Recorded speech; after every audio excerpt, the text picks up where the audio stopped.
Jangan pernah percaya bahwa dunia ini bergerak oleh kasih sayang atau kebaikan hati.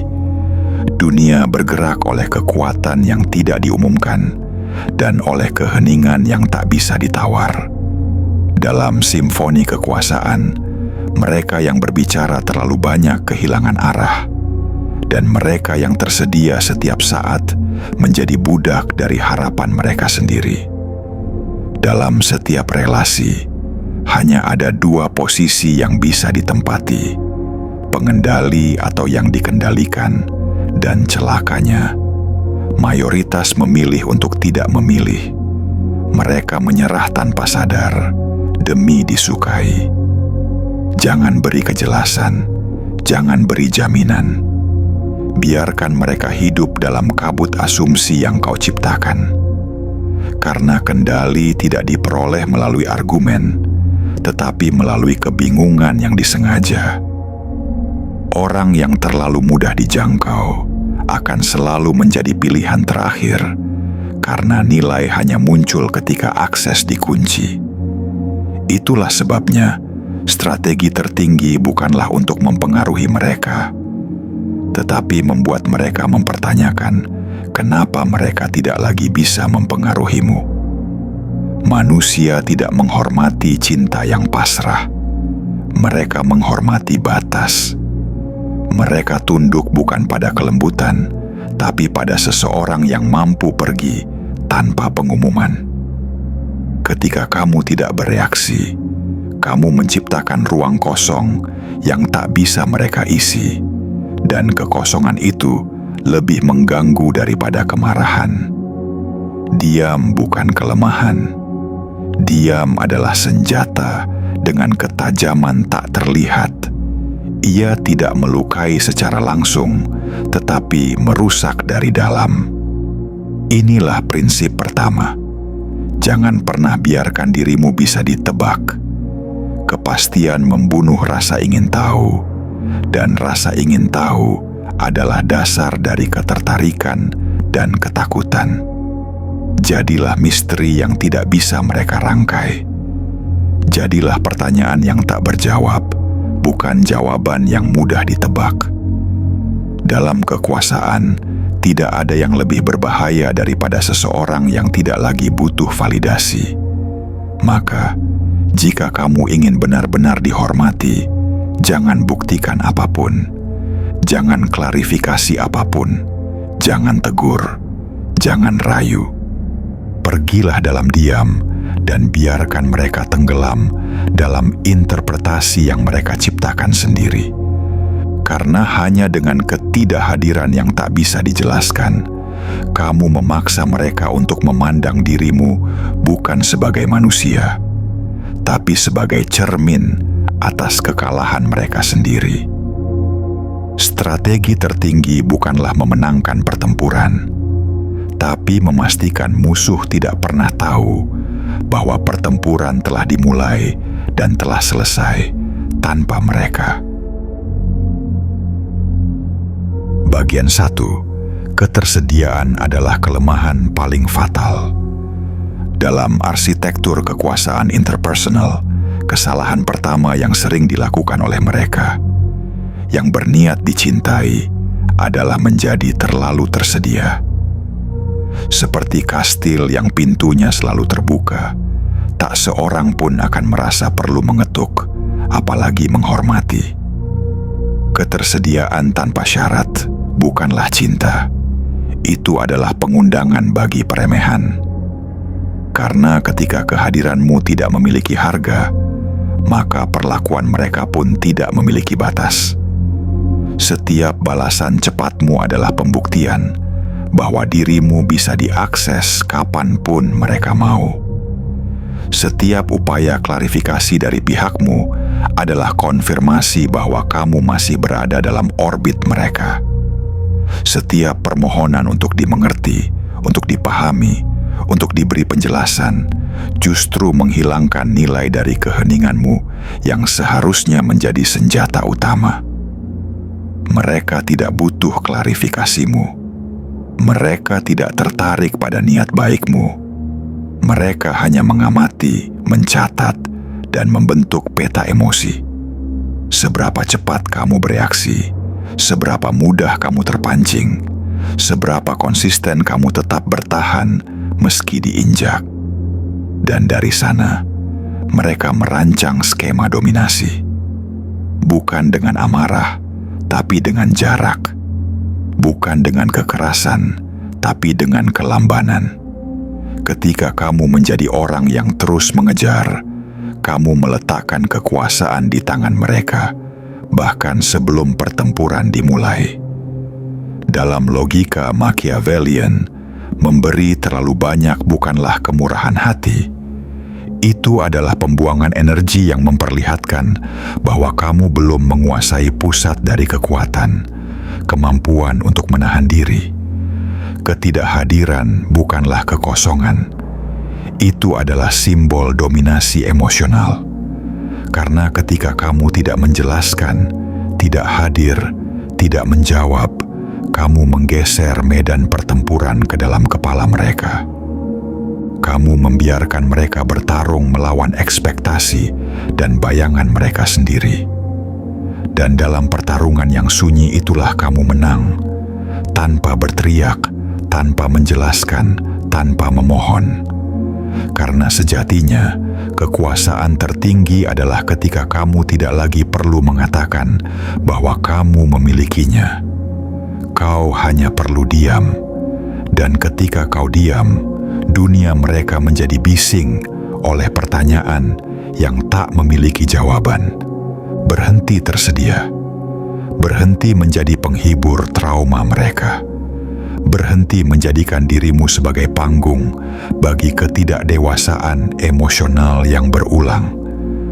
Karena selama kamu tetap di sana, mereka tidak akan pernah belajar cara menghargai kehadiranmu.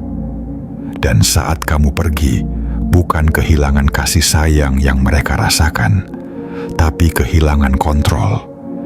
Itulah alasan mengapa ketersediaan adalah kelemahan paling fatal. Bukan karena itu membuatmu buruk, tapi karena itu membentuk persepsi bahwa kamu tak punya pilihan lain. Dan manusia, seperti yang diajarkan oleh Machiavelli, hanya menghormati mereka yang memiliki opsi dan tahu kapan harus menggunakannya. Bagian 2. Mereka tidak pernah bingung. Mereka sedang melatihmu. Berhentilah bersikap naif. Ini bukan soal ketidaktahuan, bukan soal kekanak-kanakan, bukan pula soal kurangnya kemampuan berkomunikasi. Mereka tahu apa yang mereka lakukan. Dengan setiap sikap acuh, setiap penundaan balasan, setiap ketidakhadiran yang disengaja, mereka sedang menjalankan sebuah eksperimen sosial terhadapmu untuk melihat seberapa jauh kamu bersedia menjatuhkan harga dirimu demi mempertahankan koneksi yang tidak setara. Kamu menyebutnya cinta, mereka menyebutnya kendali. Kamu menyebutnya kompromi, mereka menyebutnya kelemahan. Kamu menyebutnya kesempatan terakhir. Mereka menyebutnya jaminan bahwa kamu tetap akan bertahan meski dihancurkan berkali-kali. Setiap kali kamu mengejar penjelasan, setiap kali kamu mengetik paragraf panjang yang menjelaskan perasaanmu, mereka tidak merasa bersalah. Mereka merasa unggul. Karena sekarang mereka tahu satu hal penting. Kamu belum siap pergi. Dan itu satu-satunya informasi yang mereka butuhkan untuk terus mempermainkanmu. Mereka tidak membutuhkan balasanmu untuk merasa dihargai. Mereka membutuhkan reaksi emosionalmu untuk memastikan bahwa kamu masih bisa dikendalikan. Dan semakin kamu menunjukkan betapa dalamnya kamu terluka, semakin mereka yakin bahwa mereka masih memiliki kuasa atas hatimu. Perhatikan bagaimana mereka memperlakukanmu setelah kamu bereaksi. Apakah mereka berubah? Tidak. Mereka menjadi lebih tenang, lebih pasif-agresif, lebih lamban. Mereka menyerap energimu dan menggunakannya untuk memperpanjang dominasi mereka. Itu bukan cinta, itu sistem pelatihan, dan kamu adalah objeknya. Jangan salahkan mereka karena berhasil. Salahkan dirimu sendiri karena terus mengajarkan mereka bahwa tidak ada konsekuensi atas ketidakhormatan. Karena setiap kali kamu kembali, setiap kali kamu mengalah, setiap kali kamu berkata, "Aku paham kamu lagi banyak tekanan," kamu bukan sedang menunjukkan empati, kamu sedang menyerahkan kendali. Dalam dunia Machiavellian, kelembutan tanpa batas adalah undangan terbuka untuk eksploitasi. Mereka yang tidak belajar menghormati batasan akan menguji sampai mereka menghancurkanmu. Dan ironisnya, mereka akan menyalahkanmu karena membiarkan itu terjadi. Karena tidak ada yang lebih tidak dihormati daripada seseorang yang terus memberi ruang, bahkan ketika ruang itu dijadikan tempat untuk dilukai. Inilah kenyataan yang paling pahit. Mereka tidak butuh belas kasihmu. Mereka butuh alasan untuk kembali merasa berkuasa. Dan selama kamu terus merespons dengan cinta tanpa batas, kamu sedang membangun tahta mereka di atas kehancuran harga dirimu sendiri. Maka berhentilah melatih mereka untuk meremehkanmu. Karena setiap kali kamu memaafkan tanpa perubahan, setiap kali kamu menjelaskan kepada mereka yang tidak peduli untuk mendengarkan, kamu bukan sedang menunjukkan hati yang besar. Kamu sedang memberikan peta kepada orang yang berniat menaklukkan wilayah batinmu tanpa perlawanan. Bagian 3. Ketika kamu diam, mereka panik, bukan karena cintamu, tapi karena hilangnya akses. Segala strategi pengaruh dalam relasi bergantung pada satu hal, prediktabilitas. Dan kamu yang selama ini begitu mudah ditebak, begitu konstan dalam memberi, begitu pasti dalam bertahan, telah menjadi fondasi psikologis mereka. Mereka tahu kapan kamu akan merespons. Mereka tahu kamu akan kembali. Mereka tahu kamu tidak tahan dengan ketidakjelasan.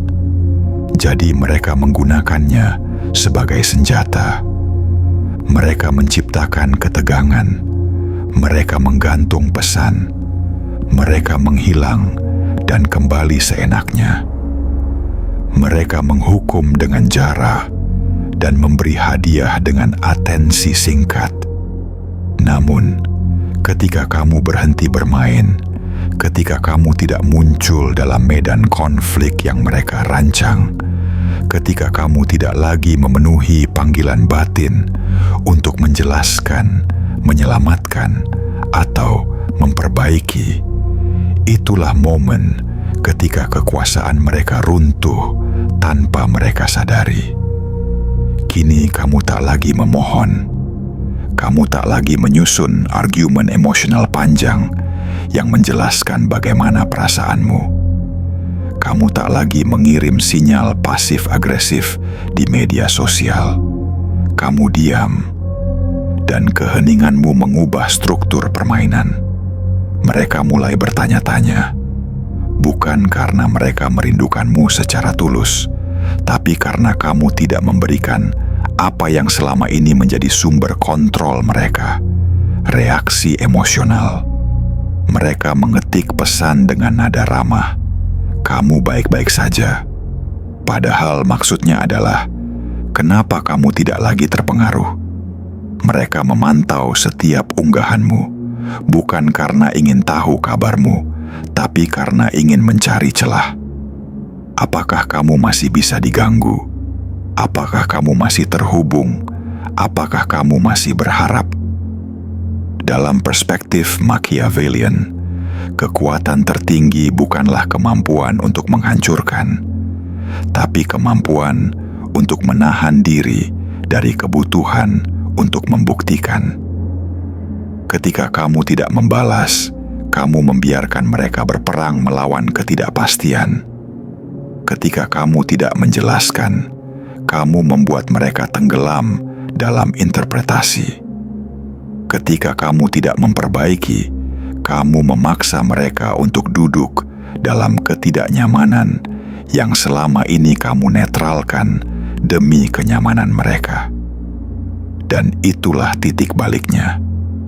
Mereka mulai takut. Tapi bukan takut kehilanganmu sebagai pribadi. Mereka takut kehilangan kemampuan untuk memanggilmu kembali ke pola yang sama. Mereka takut pada jarak yang tidak bisa mereka kendalikan. Mereka takut pada versi dirimu yang tidak lagi membutuhkan validasi dari mereka.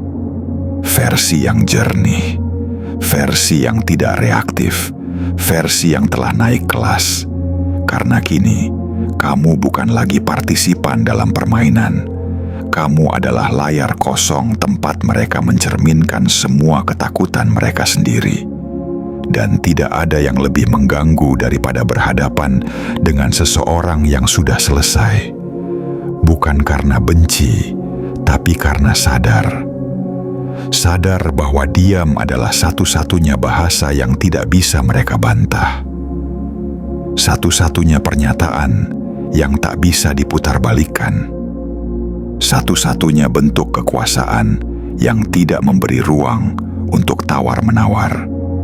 Kamu kini bukan hanya menghilang dari medan konflik. Kamu telah menutup seluruh akses menuju arena.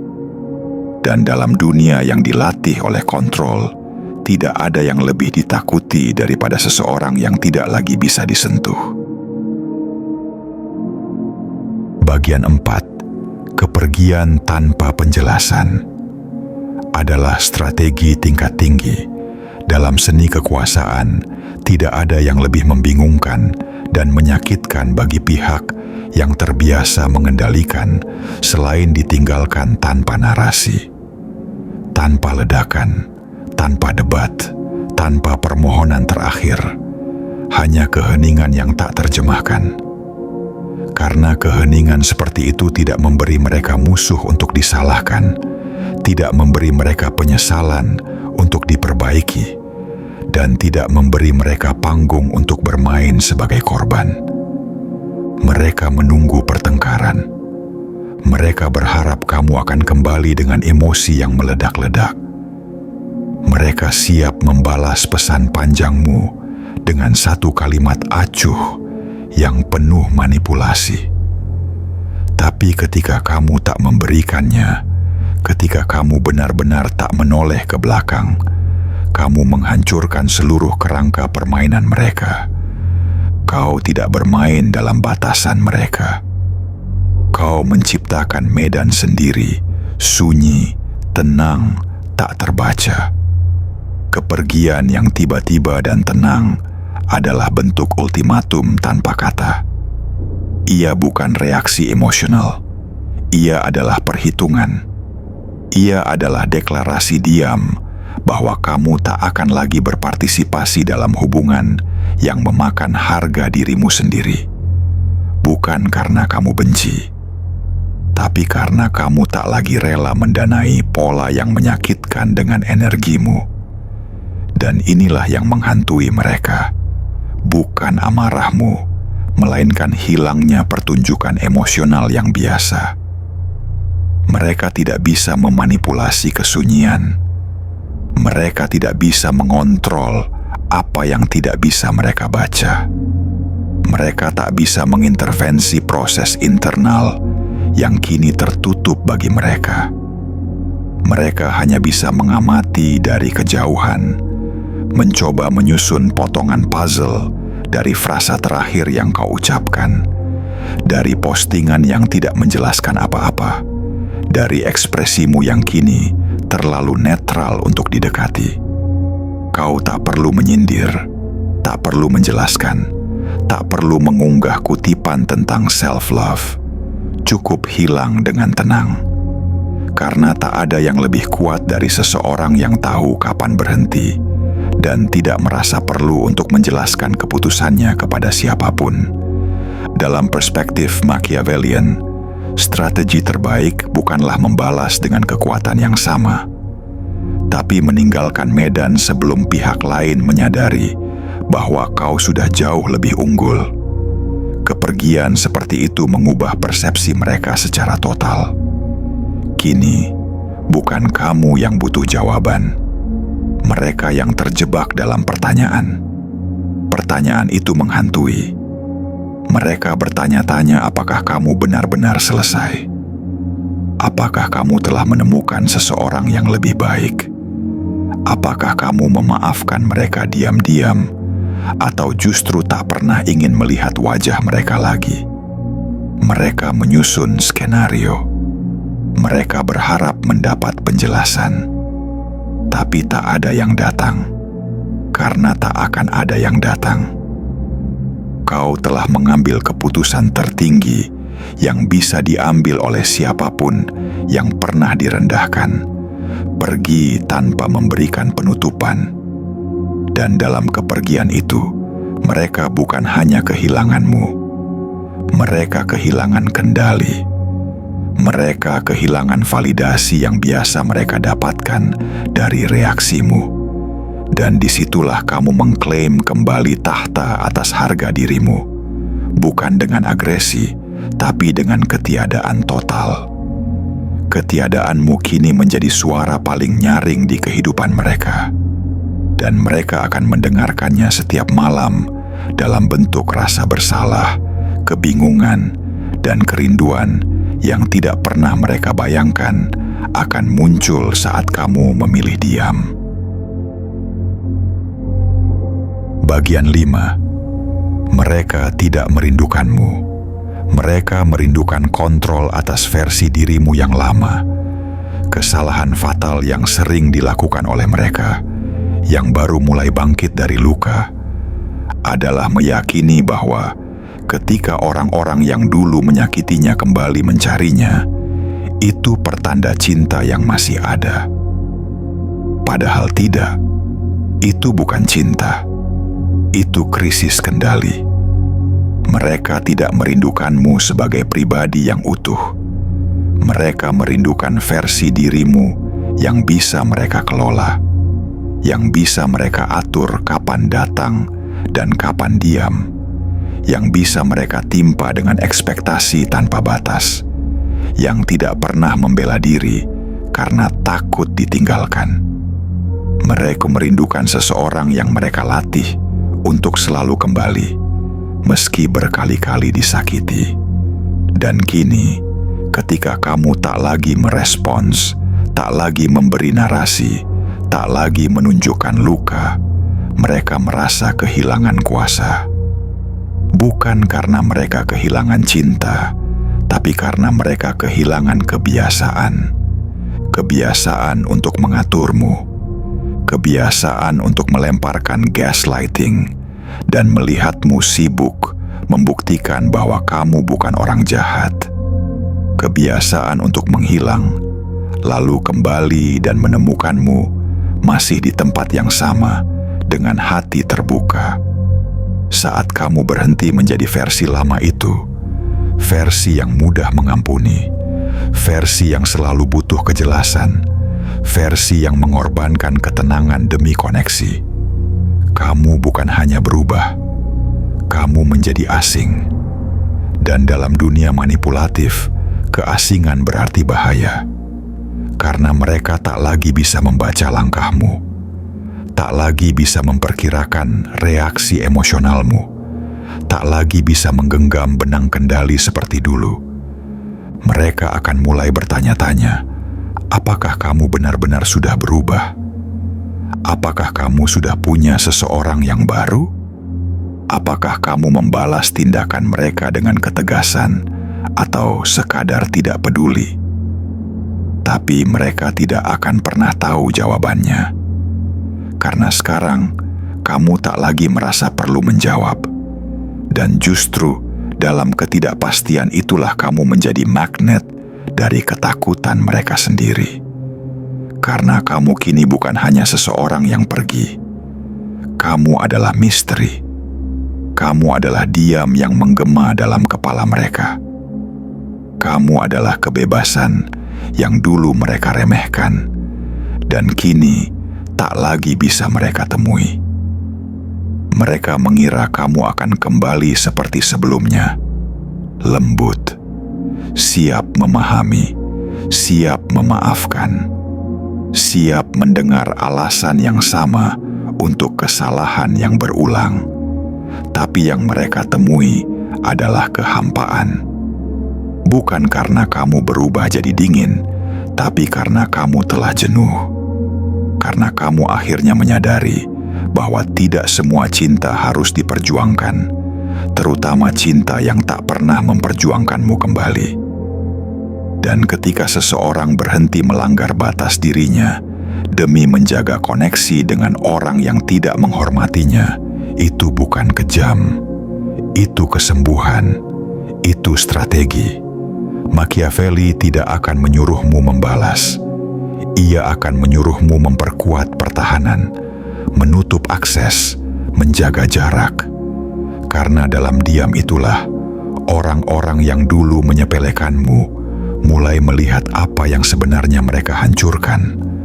Seseorang yang sekarang tak bisa mereka jangkau lagi. Dan saat mereka mulai mengulurkan tangan dengan pujian palsu, dengan pesan basa-basi, dengan kenangan lama, maka ingatlah, mereka tidak datang untuk memperbaiki.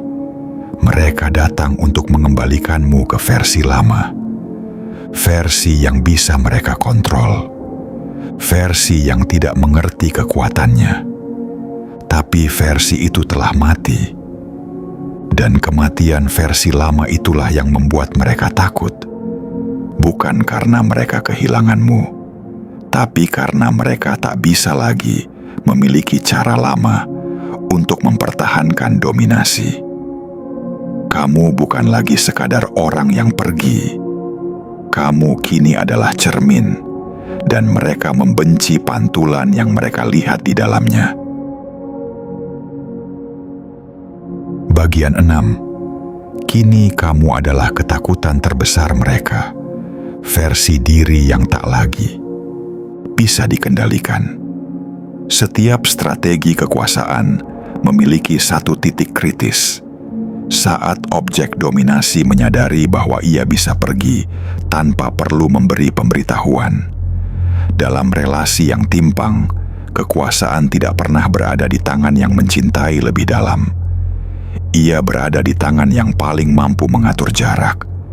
Dan ketika kamu mengambil kembali kendali atas jarak itu, seluruh fondasi psikologis yang mereka bangun selama ini retak dari dalam. Kamu tidak lagi membuktikan apapun. Kamu tidak lagi mendengarkan klarifikasi kosong.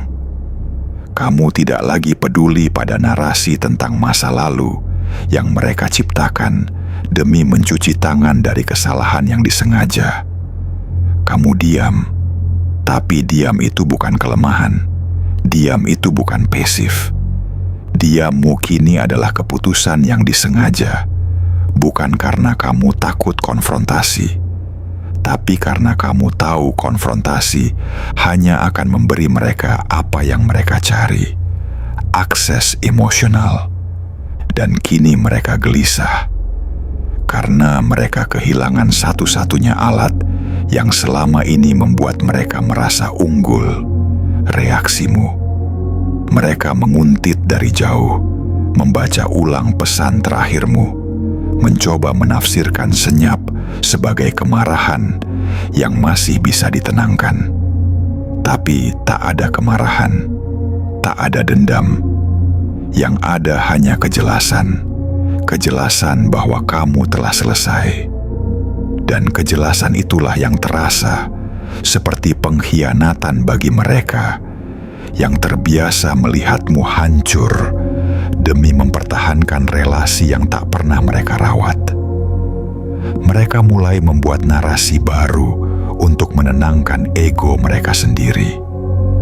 Mereka berkata, "Kamu terlalu sensitif." Mereka menyindir, "Oh, sekarang sok kuat ya." Mereka membisikkan pada teman-temanmu bahwa kamu berubah, bahwa kamu menjauh, bahwa kamu tidak setia.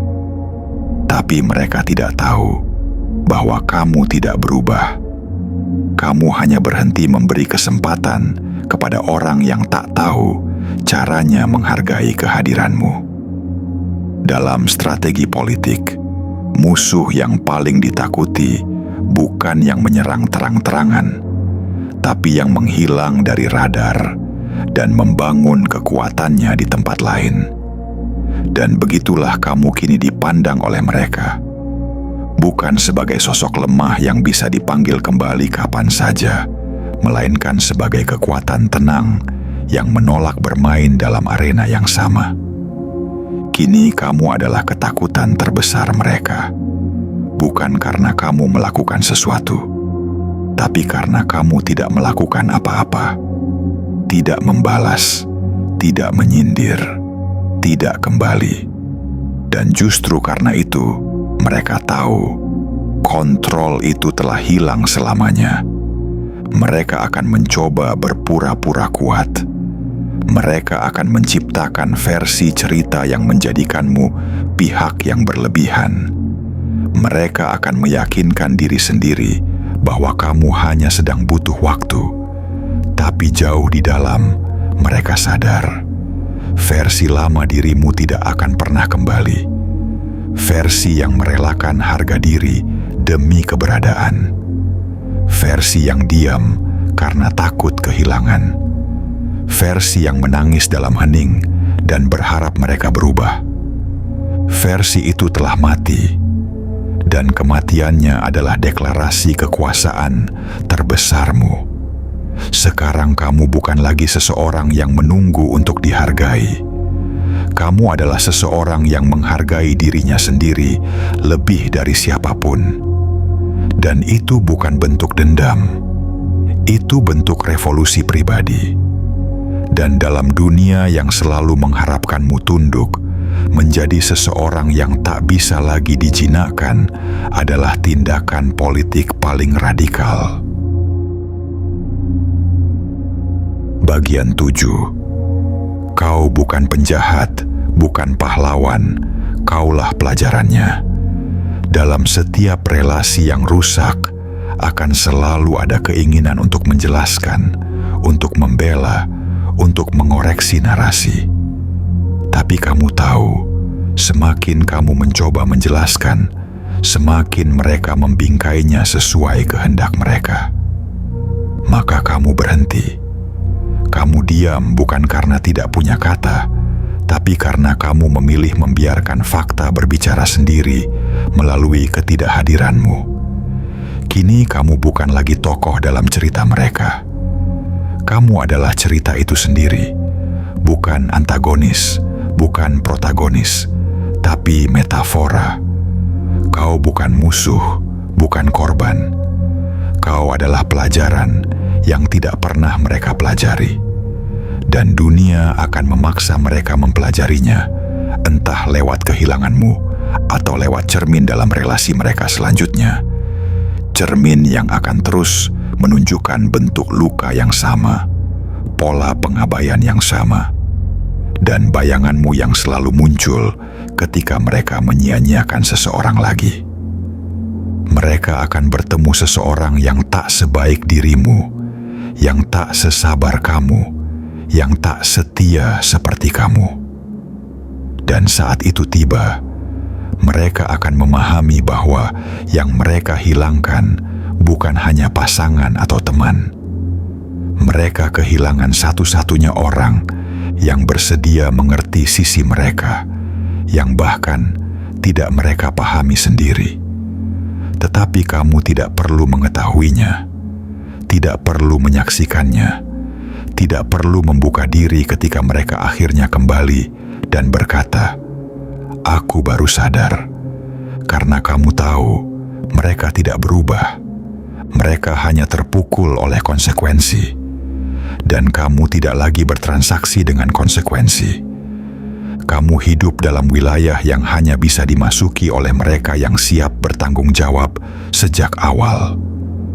Dan mereka hanya ingin kembali karena tak siap menghadapi versi dirimu yang kini tak tergantung pada validasi mereka. Jangan turunkan standarmu untuk mereka yang hanya merindukan bayanganmu. Mereka tidak datang untuk mencintai.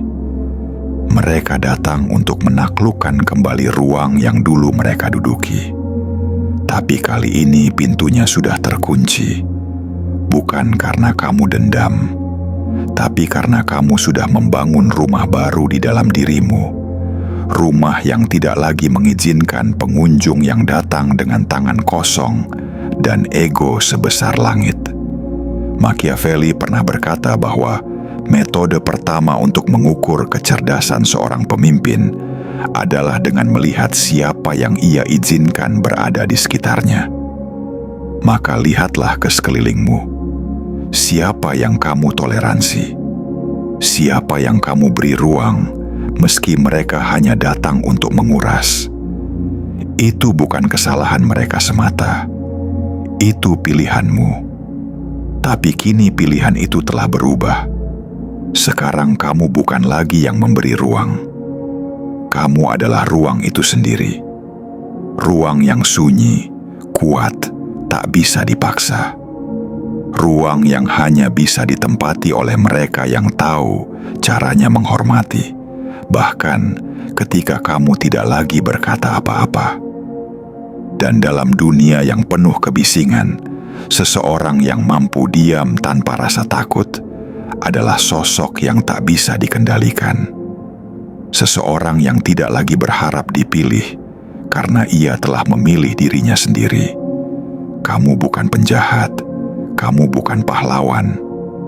Kaulah pelajarannya. Dan mereka yang gagal memahaminya akan kembali membaca ulang bab lama dalam hidup mereka, sambil bertanya-tanya kenapa seseorang sepertimu hanya datang sekali dan tak pernah kembali.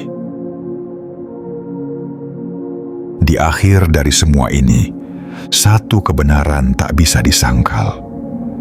Mereka tidak pernah percaya kamu akan benar-benar pergi.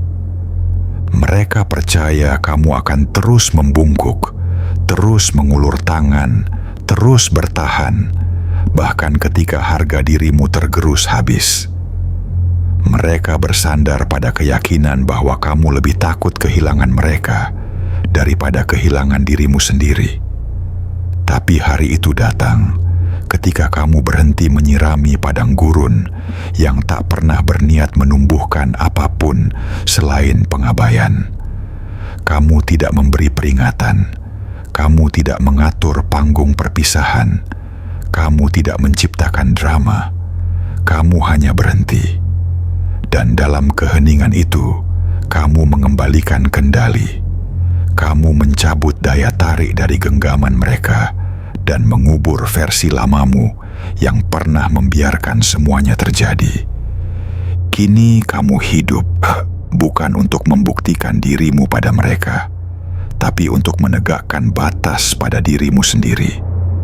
Tak ada lagi penantian untuk dipilih. Tak ada lagi kerinduan untuk dimengerti oleh orang yang bahkan tak mengerti cara menghargai kebaikan. Tak ada lagi obsesi untuk dimenangkan dalam permainan yang sejak awal dirancang untuk kamu kalah. Kamu tidak menutup pintu karena marah. Kamu menutupnya karena damai. Karena kamu tahu bahwa mereka yang menghargaimu tidak menunggumu pergi untuk sadar. Mereka hadir. Mereka konsisten. Mereka tidak membuatmu bertanya. Dan karena itulah, kamu tak lagi tertarik pada mereka yang hanya merindukanmu saat kehilangan menjadi satu-satunya bahasa yang mereka pahami. Kamu tak berusaha menghapus jejakmu dari hidup mereka. Kamu tahu bahwa jejakmu tak bisa mereka hapus. Karena kamu bukan luka, kamu adalah pengingat tentang apa yang mereka hancurkan, tentang siapa yang mereka abaikan, dan tentang versi diri mereka yang hanya bisa muncul saat kamu ada, namun tak mampu mereka jaga. Dan kamu melanjutkan hidup dengan kepala tegak, bukan karena kamu menang, tapi karena kamu tak lagi ikut bermain. Kamu tidak butuh pengakuan mereka. Kamu tidak butuh balasan. Kamu tidak butuh maaf yang datang terlambat. Yang kamu butuhkan hanyalah kesunyian yang cukup dalam untuk mendengar dirimu sendiri kembali. Karena pada akhirnya, ketika kamu memilih untuk tidak bisa diakses lagi, kamu mengubah seluruh sistem nilai dalam hubungan itu. Kini hanya ada dua kemungkinan. Mereka akan naik kelas untuk menemuimu, atau mereka akan lenyap dalam bayanganmu, menyadari terlalu lambat bahwa pelajaran paling penting dalam hidup mereka telah berlalu begitu saja tanpa mereka pahami. Dan itulah hukum tertinggi dalam strategi kekuasaan emosional. Saat kamu berhenti menunggu, dunia belajar untuk mengejarmu. Jika kamu menginginkan deskripsi singkat dan hashtag, atau ingin aku buatkan narasi suara, naskah video, atau gambar 16:9 dengan tema ini, cukup beri perintah.